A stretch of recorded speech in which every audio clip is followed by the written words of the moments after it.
বিসমিল্লাহির রহমানির রহিম। আসসালামু আলাইকুম ওয়া রাহমাতুল্লাহ। আমরা সবাই জানি একদিন আমাদের এই দুনিয়া ছেড়ে চলে যেতে হবে, কিন্তু কখনো কি ভেবেছি মৃত্যুর ঠিক পরে কি ঘটে?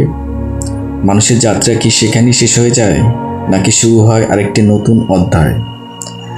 আজকের ভিডিওতে আমরা কেবল কোরআনের আলোকে জানার চেষ্টা করব মৃত্যুর পর আসলে কি অপেক্ষা করছে।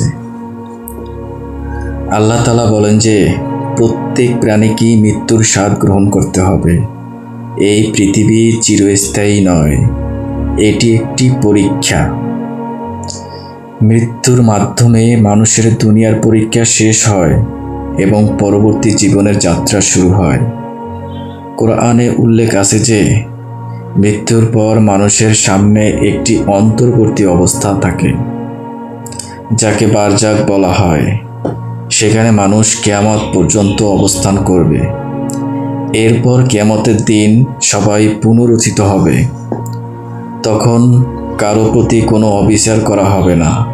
যার যতটুকু আমল সে ঠিক ততটুকুই প্রতিদান পাবে। যারা ঈমান এনেছে এবং সৎ কাজ করেছে তাদের জন্য থাকবে জান্নাতের সুসংবাদ, আর যারা সত্যকে অস্বীকার করেছে ও অন্যায়ে লিপ্ত থেকেছে তাদের জন্য থাকবে কঠিন পরিণতি। তাই আমাদের উচিত আজ থেকেই নিজের আমল, চরিত্র এবং আল্লাহর সাথে সম্পর্ককে সুন্দর করা, কারণ মৃত্যু কখন আসবে তা কেউ জানে না।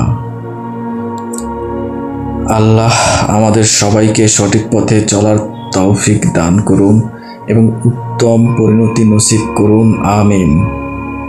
ভিডিওটি ভালো লাগলে লাইক করুন, শেয়ার করুন এবং আরও কোরআন ভিত্তিক আলোচনা পেতে চ্যানেলটি সাবস্ক্রাইব করে রাখুন। আসসালামু আলাইকুম ওয়া রাহমাতুল্লাহি ওয়া বারাকাতুহু।